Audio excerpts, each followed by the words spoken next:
À vous la parole et je crois qu'on est déjà avec un auditeur. Alors je vais attendre que Marine me le mette en ligne. Il me semble que c'est Samir qui est avec nous. Mon Samir, comment tu vas? Ouais, ça va et toi aussi? Bah écoute, ça va très très bien. Dis-moi, tu nous appelles d'où? Bah moi je suis dans le Nord-Pas-de-Calais. Je suis originaire de Roubaix. Je suis supporter de l'OM depuis pas mal d'années. Et ça fait plaisir de passer au Phocéen. Eh ben ça fait plaisir de t'avoir déjà. Merci d'avoir pris le temps de nous appeler ce matin.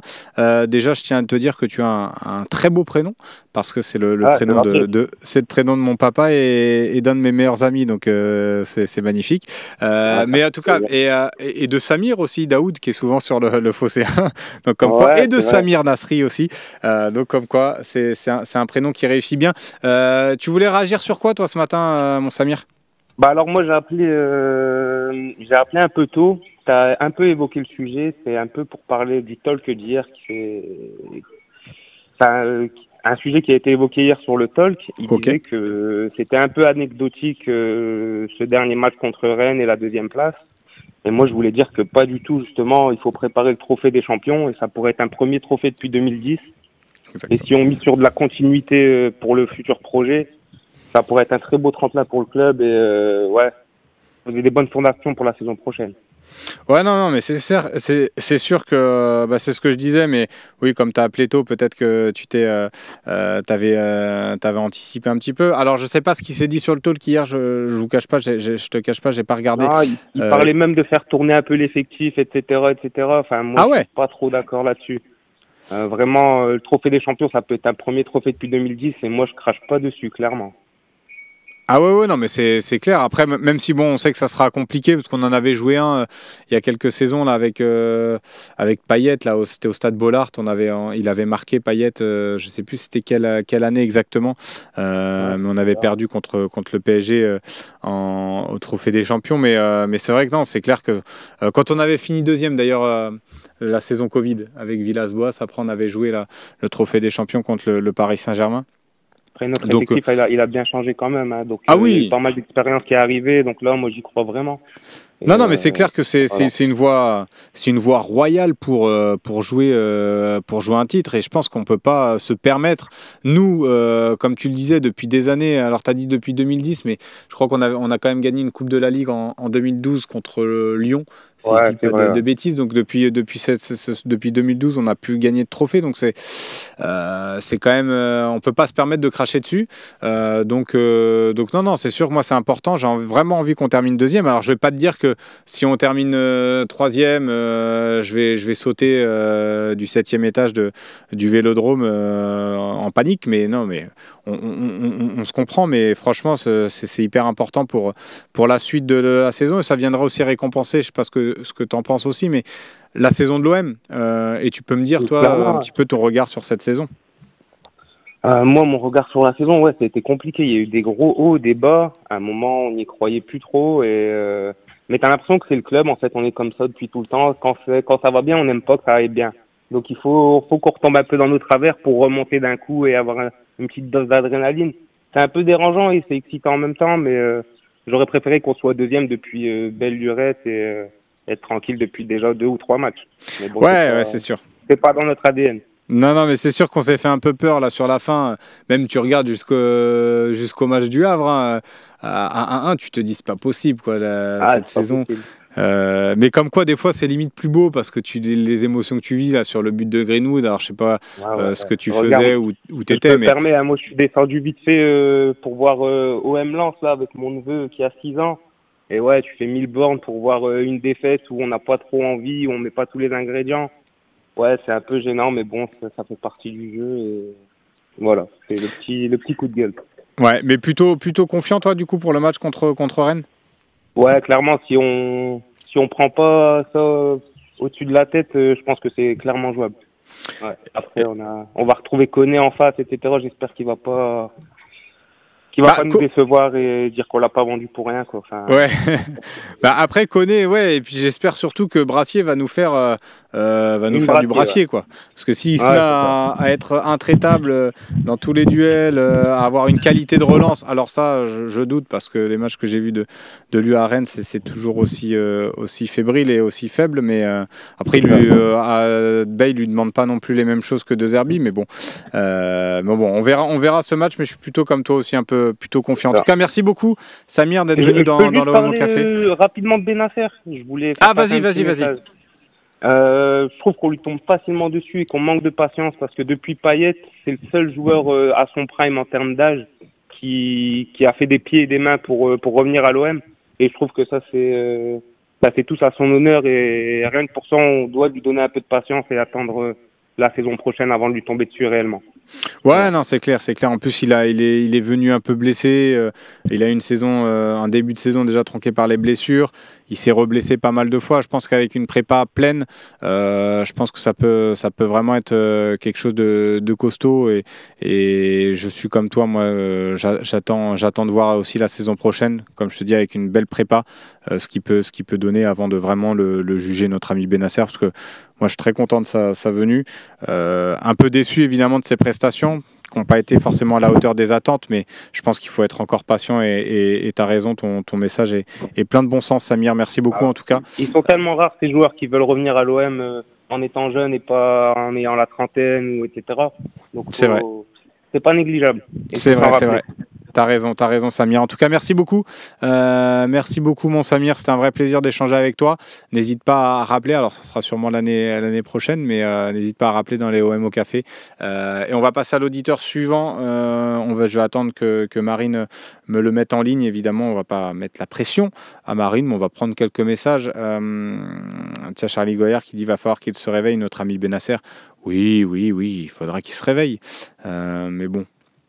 Je suis assez d'accord. Moi, je trouve qu'on est tombé assez facilement dessus parce qu'aussi il y a eu beaucoup d'attentes autour de lui.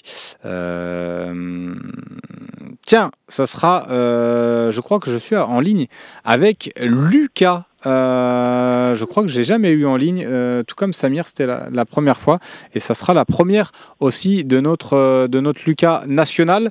Lucas, est-ce que tu m'entends? Oui, je t'entends, super. Eh ben parfait, merci d'être avec moi ce matin dans l'OM Café, un vrai plaisir. Tu nous appelles d'où, toi? Alors moi, je vous appelle de Montpellier. Ok. Et c'est aussi un plaisir pour moi de pouvoir discuter avec vous pour cette première fois.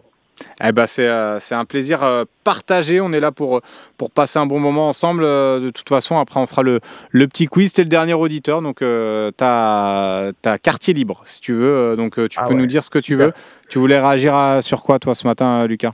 Alors moi, c'est pas forcément réagir sur des actions, sur des choses qui sont passées. C'est plutôt parler peut-être du mercato. Je pense que ça a été beaucoup utilisé ces derniers temps. Peut-être que vous n'avez pas forcément envie d'en reparler.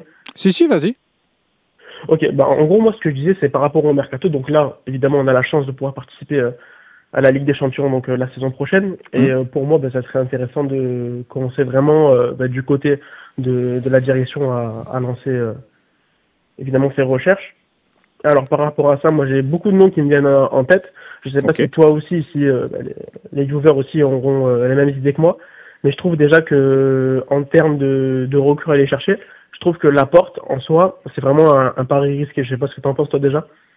Alors sur Laporte, en fait moi c'est l'opportunité de marché qui rend le transfert intéressant. S'il y avait une indemnité, je te dirais, même si bon, encore une fois on n'est pas comptable ou quoi, mais je te dirais c'est un peu trop risqué par rapport aussi aux images que j'ai vues de lui. Laporte, c'est pas forcément le défenseur le plus rapide quand tu vois qu'on a été aussi pris à défaut dans ces phases de transition et souvent dans notre dos. Alors on a souvent l'image de Kondogbia, mais Cornelius aussi. Tu as besoin d'avoir aussi des défenseurs un peu plus rapides. Donc là-dessus, c'est un petit bémol sur Laporte. Mais ce qui rend le transfert intéressant avec lui, c'est qu'il arriverait libre. Et c'est quand même un joueur d'expérience qui peut apporter quelque chose dans ces compétitions européennes aussi, où on sait que l'expérience est importante. Donc ça sera un renfort. Je suis OK pour le prendre si tu as un autre renfort aussi derrière en défense, tu vois. Bien sûr. Et toi, bah, après, ça sera encore une fois, pardon, ton avis, mais parce que on parle beaucoup aussi de Boskali, qui lui peut-être privilégierait pas un retour tout de suite en France. Pour moi, Boskali est plus intéressant peut-être dans la passe et dans la vitesse. T'en penses Ok. quoi, toi? Ok, bah là tu vois pour le coup sur Boskagli, je te fais entièrement confiance et je fais entièrement confiance à ton regard et à ton œil parce que moi c'est un défenseur que j'ai pas suffisamment vu pour pouvoir me prononcer. Je sais que beaucoup d'observateurs vantent un peu ses mérites, notamment dans la relance comme tu le dis, donc ça me semble assez juste ce que tu dis, mais je te fais confiance là-dessus. Mais pour le coup moi je le connais pas assez pour pouvoir me prononcer, tu vois. Donc moi si tu veux, si j'ai un défenseur à te donner, alors ce sera pas dans l'axe. Mais un joueur, j'aimerais bien qu'on aille sur ce profil-là. Alors, c'est un peu cher, mais si tu veux te renforcer à gauche, moi, j'aimerais bien qu'on aille sur un Ait Nouri, par exemple, à Wolverhampton. Je trouve que c'est un super joueur. Je suis d'accord aussi, c'est un super joueur. Après, peut-être tout dépendra du schéma que De Zerbi va vouloir adopter la saison prochaine. Peut-être un poil offensif. Et surtout, le problème, en soi, moi, j'aime beaucoup ces joueurs. Mais le problème, c'est qu'ils ont la canne cet hiver. Après, c'est que 2-3 matchs, mais quand même, ça peut être impactant pour la course au podium. Et surtout, peut-être la course à une qualification, si on peut le faire en Ligue des Champions. Ouais, non, c'est sûr.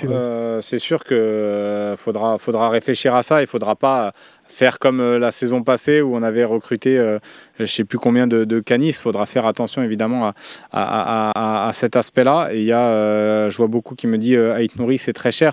Oui, c'est entre 35 et 40 millions. C'est sûr que c'est vraiment un gros budget si tu mets le prix là-dessus. Mais voilà, en tout cas dans l'esprit, moi c'est un joueur qui me plaît énormément. Et sinon, toi, vraiment tes renforts, Lucas, c'était vraiment derrière qui te. Vraiment, en soi, je pense qu'on l'a vu au cours de la saison. C'est vrai que dès qu'on a une suspension ou un joueur qui est blessé, on voit qu'en défense, rapidement, on est pris par le manque d'effectifs. Hein. Ça se voit, je pense clairement.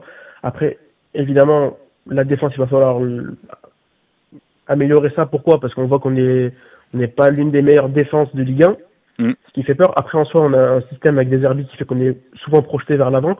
Et après, évidemment, quand on a qu'un défenseur de métier comme Balerdi, et après on a encore Cornelius qui l'a quand même, mais je pense qu'il a été pris pour la rotation, c'est vrai que ça reste compliqué. Je pense que le grand renfort va se faire autour de la défense. Après, c'est vrai qu'offensivement, le départ d'Enrique, donc qui joue maintenant ailier gauche, il va quand même falloir renforcer ça. Moi, pour ça, j'avais réfléchi à plusieurs choses. Peut-être Amoura de Wolfsburg, mais je pense qu'au niveau de son prix, ça pourrait risquer d'être compliqué. C'est un joueur qui a fait 20 goals assists cette saison en Bundesliga. Après, j'ai encore une autre folie, c'est peut-être Jadon Sancho, anglais, qui a besoin cruellement de se relancer. Et on a déjà vu ses talents à Dortmund pour voir que c'était un joueur qui avait du talent. Et surtout, je pense que sur les côtés, il nous faut des joueurs percutants, il nous faut des joueurs qui sont plus, on va dire, comme Enrique des Pompiers qui revenait en défense. Bon, on ne parlera pas du but de lance, mais c'est ce genre de joueur, je pense que De Zerbi aime, mais je pense que pour l'OM, il faut des joueurs, comme dit la devier droit au but, il nous faut des joueurs qui savent créer des choses. Peut-être même aller chercher un Fofana qui est à Lyon. Wesley Fofana, je vois dans le chat, tu vois, ça parle de Ben Seguir qui a connu une deuxième partie de saison avec Monaco un peu plus délicate.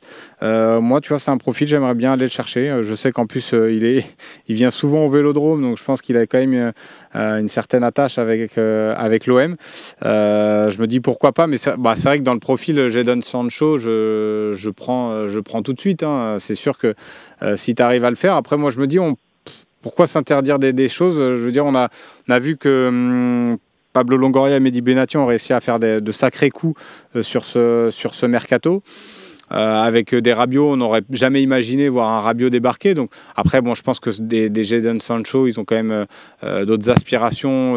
Il y a d'autres clubs beaucoup plus huppés qui vont être sûrement sur ce profil-là. Mais dans l'idée, c'est vrai qu'on a besoin de joueurs sur les côtés qui sont capables de mettre un peu le boxon, comme on dit, qui sont capables de faire beaucoup de différence et d'être méchants offensivement. Donc on se rejoint plutôt là-dessus. Écoute, merci beaucoup Lucas. Merci beaucoup pour tes petites, pas infos mercato, mais tes petites pistes personnelles sur le mercato. C'était intéressant de t'écouter. Écoute, pour dimanche, j'allais dire pour samedi, tu vois comment les choses, toi, contre Rennes? Franchement, je pense que ça va être quitte ou double. En soi, vu que je vois qu'on est tous vraiment hyper content de la qualification. J'ai peur que les joueurs se relâchent et qu'on se fasse avoir avec une petite défaite à 0, quelque chose comme ça, ou alors vraiment tout le contraire et c'est un festival de buts. On laisse Greenwood marquer son doublé, comme ça il devient meilleur buteur de la Ligue 1. Ça serait un petit pic sympa pour le trophée, le NFC. Et je crois qu'il lui faut un triplé. Sinon, ouais, je vois plutôt ça. Il lui faut un triplé parce que doublé, je crois qu'il a plus de pénalty que Dembélé. Donc, ah oui, c'est vrai, ça joue à ça des fois. Donc je crois qu'il sera à égalité, mais comme il a plus de pénalty, ce serait Dembélé. Et donc il lui faudra un triplé, mais bon, c'est pas impossible. Faut rien s'interdire dans la vie. Mon Lucas, en tout cas, merci beaucoup Lucas d'avoir appelé ce matin. Toujours un plaisir d'échanger avec vous tous. On va passer au petit quiz avant de se quitter pour ce dernier OM au café de la saison, en tout cas en ce qui me concerne. Allez, on va commencer le petit quiz. Dites-moi quand vous êtes prêts, comme ça on enchaîne rapidement. Tac. Tiens, j'ai vu OM qui me dit merci Slim, même si tu me zappes, je t'aime. Écoute, merci déjà pour ton message d'amour, parce que ça fait plaisir dans ce monde de brut. Un peu d'amour. Tiens, je vais lire ton message. Laporte, Mateta est digne. Ah oui, bah Laporte, Mateta est digne, c'est... Ouais, faut voir. Après, moi, Mateta, je suis pas... Bizarrement, je suis pas un grand fan de ce joueur-là, mais je sais qu'il a beaucoup de supporters, ce joueur, notamment ici. Allez, c'est parti pour le petit quiz. On va commencer avec un joueur qui est passé, évidemment, un joueur qui est passé par Rennes et par l'OM. Donc vous devez retrouver de quel joueur il s'agit. Je vous liste sa carrière dans l'ordre. Allez, c'est parti. On va commencer avec le premier joueur. Il commence sa carrière à Toulouse. Ensuite, il rejoint les Girondins de Bordeaux, à Rennes, Bastia, l'Olympique de Marseille, Toulouse de nouveau, Grenoble, et il termine sa carrière à l'AS Saint-Étienne.